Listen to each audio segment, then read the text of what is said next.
Next up, we have a project run by two fellow UW students. So props to them. They are students and they are doing this, and that is hard. Being a student is hard already. And they are also here rethinking Seattle's housing market. They designed SEADU, the Sustainable, Economical, Adaptable Dwelling Unit. It's modular, flexible, and designed to fight gentrification by lowering housing costs. Please welcome to the stage SEADU by EcoBuild at UW, by Atticus, Floqu, and Konner Franklin.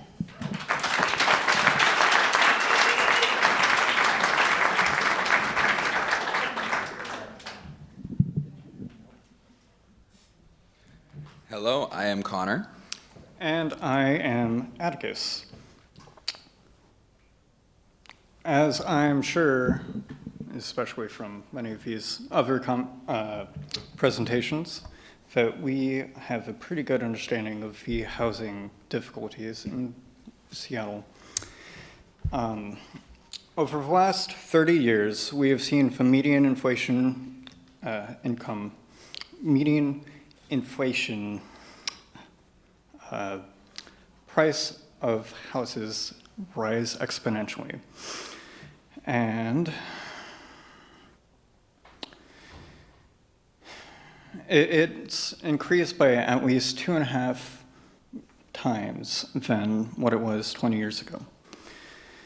Additionally, the average commute time has increased substantially as zoning has encouraged sprawl to be away from urban centers.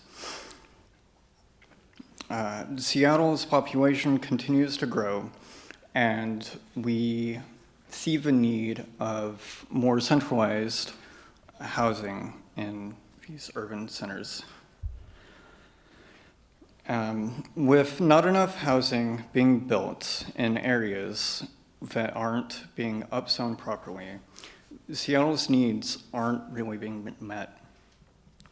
And it disproportionately affects minorities and people who are most vulnerable. And it's been pretty much the fabric of a lot of Seattle's cultural diversity. So researching and contemplating a lot of these issues that we're kind of plagued with, we came up with a question: how can we design spaces that adapt to the diverse circumstances that address the housing crisis in Seattle? So our answer lies in the new zoning changes, especially the ones that were proposed and built off of recently.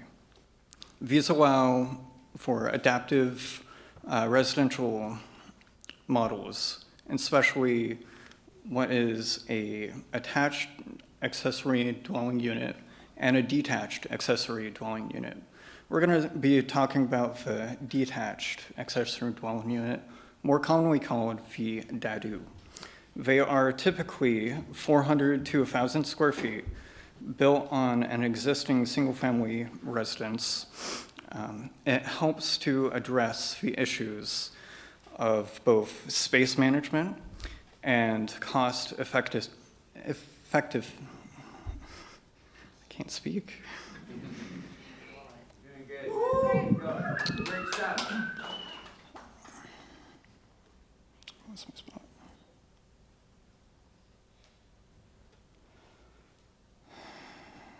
Sorry. The last 20 years have seen a huge growth in popularity because of the differences in zoning changes and propositions for these adaptive new models. And as someone who has personally experienced homelessness, I find value in a style of housing that adapts and is very affordable, especially to students. Having a home would have made a tremendous impact. So our answer, at least part one, is a SEADU, which is the Sustainable, Economic, Adaptable Dwelling Unit.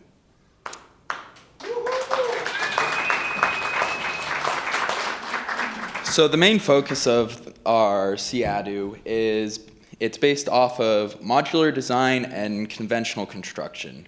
While these two forms of construction are pretty common place in the industry, you don't really see them together anymore.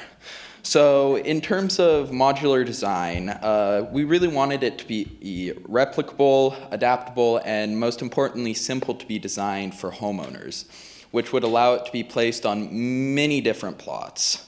So what we did was assemble a catalog in an online software to be able to assemble panels and modules together to be able to make it much simpler for designers and especially homeowners to be able to create their own homes.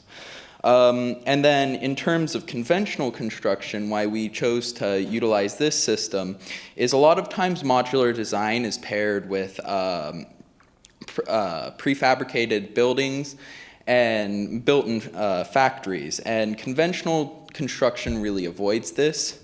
It especially allows us to do construction on very tight sites, which would normally involve having to have a crane, especially being in the backyard of a house. So here are some of the examples of some of the panels that are key to our modular design.